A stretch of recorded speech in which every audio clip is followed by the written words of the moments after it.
Let's bring in South Carolina Senator Lindsey Graham, chairman of the Senate Judiciary Committee. We have a lot to discuss, but first I want you to comment on this. They expect unemployment to go up as high as 25%. Senator, what's your reaction to this number? Well, I think it's just, unfortunately, what was required to save a couple million people from dying. There's no worse news that I've lost my job. My business has had to close because of mitigation. I can't get work. That's a terrible blow to that family. The only thing worse is to be told your loved one just died of the coronavirus. This is the world that President Trump lives in. He had to shut the economy down to keep a couple million people from dying. The economy will come back, but those who have passed away won't come back. And these are the choices we have. Okay, let's talk about the unmasking, because the list of names was made public yesterday, and let's pull up some of the people that were requesting unmasking. You have Joe Biden, James Comey, John Brennan, James Clapper, Samantha Power. She requested 7 times, and Dennis McDonough, who is the chief of staff. I have so many questions for you. Why were there so many people requesting this unmasking? Why wouldn't just one person request it? And tell us about the process and your reaction to this. Well, number one, why are they asking to unmask the incoming national security advisor of the Trump administration? Why do you have the outgoing administration trying to follow conversations of the incoming administration?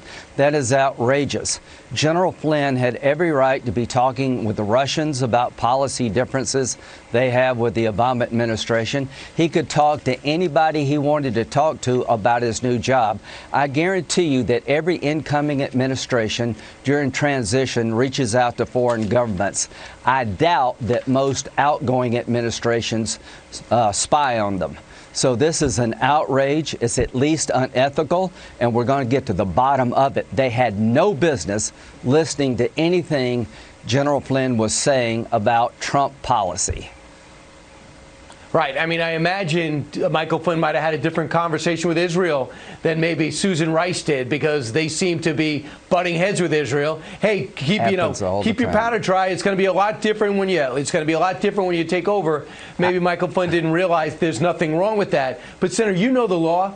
There was nothing wrong with them unmasking. So for people to say unmasking means up to something diabolical, you can't put those two together. Senator Grassley didn't. Well, see, here's what I would say. You can request an unmasking of an American citizen who's on the other end of a conversation with a foreign agent, but you have to have a national security reason. Here's the concern, that if you don't have a national security reason, you're basically spying or eavesdropping on a political opponent.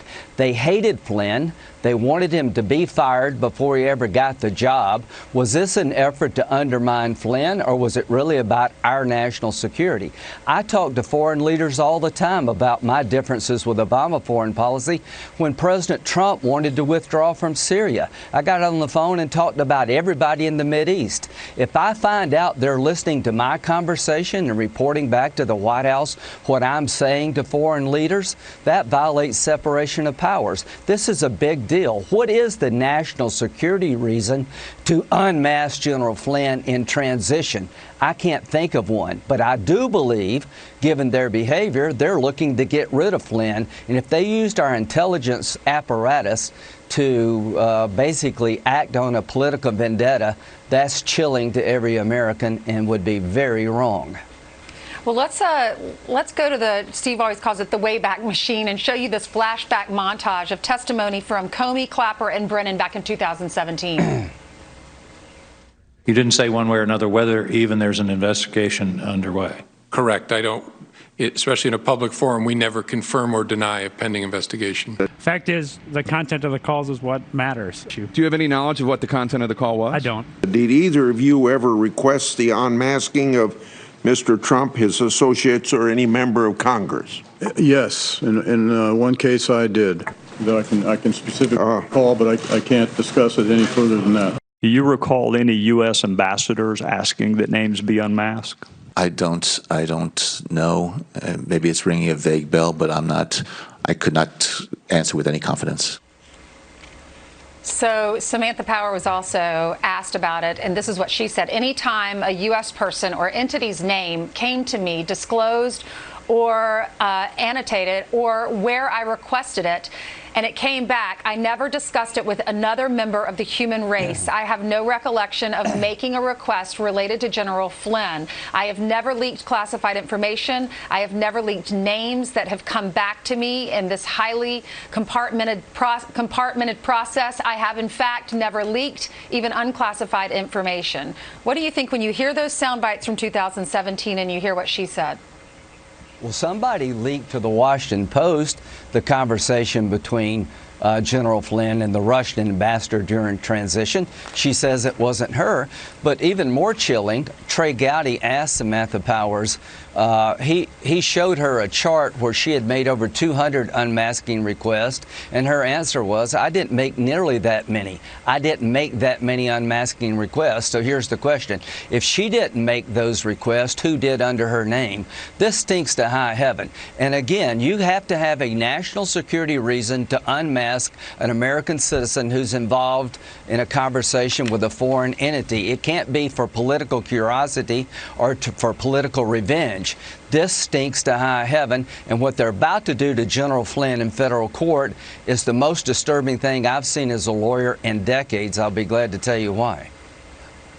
Yeah, in a second. At first, I want to go back to 2017 when you had a chance to ask James Clapper and Sally Yates about these unmasking issues. Let's watch. Let me ask you this. Did anybody ever make a request to unmask the conversation between the Russian ambassador and Mr. Flynn? And again, Senator, I can't answer a question like that Mr. that Clapper, would call do you for know if classified that was information. the case? I don't. And Is there a way to find that out? Well, in another setting, it could be discussed. But there is a record somewhere of who Sure. would make a request to unmask the conversation with General Flynn and the Russian ambassador. Well, If one was made, there'd be a record of it. I can't speak to this specific case, but I can generally comment that in the case of 702 requests, yes. So what is he not saying, and what is he saying in that, now that you know the answer? Right. Well, this is a very important exchange because I read in the Washington Post that on January the 12th, David Ignatius wrote about a conversation between General Flynn and former Russian ambassador in December. They were talking apparently about a different attitude towards sanctions. Obama imposed some sanctions on Russia as he was going out the door. They were pretty light, to be honest with you, for interfering in our election. And I think the line of attack was that Flynn was going to tell the Russians, we're going to have a new start here. Don't retaliate. He had every right to talk to the Russians about the Trump view of how to engage the Russians.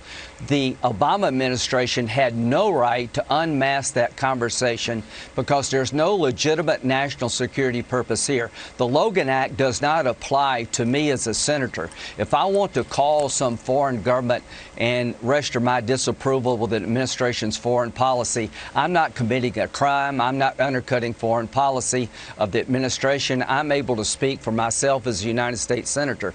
So the incoming administration has to be able to conduct business without being spied on by the outgoing administration. You're right. You're right. Real quickly, we wanted to ask you about Judge Sullivan. What's your response to what he's doing? I am very concerned about what I see here. This Judge Gleason's being appointed as an amicus for the court. Here's the theory of the case. They're going to argue, apparently, that when General Flynn pled guilty and changed his plea, they're going to hold him in contempt of court because when he pled guilty, now he's saying he wants to withdraw his plea. He must have lied to the court. Here's the one thing we can never tolerate. If the government is withholding evidence in your case that's exculpatory, the court needs to allow you to change your plea based on advice of new counsel. So to deny General Flynn the ability to change his plea because the government withheld exculpatory evidence is rewarding bad behavior by the government, and to punish him for following advice of a new lawyer is unconscionable. This happens in America all the time. Some kid is charged with robbing a store or stealing a car, and they find find out the cops were a little bit shady, they allow the kid to withdraw his plea and get a fair shake here. So I hope and pray that they're not going down the road of trying to punish General Flynn for changing his plea because the government withheld evidence in his case. That would be so wrong. It would be, but I think that's if you look at this other judge, it looks like the road they're heading. Senator Graham, we'll talk to you again. Thanks so much. Beyond belief if that happened. Thank you. I agree. Unbelievable. Thanks, Senator. Thanks, Meanwhile, Senator.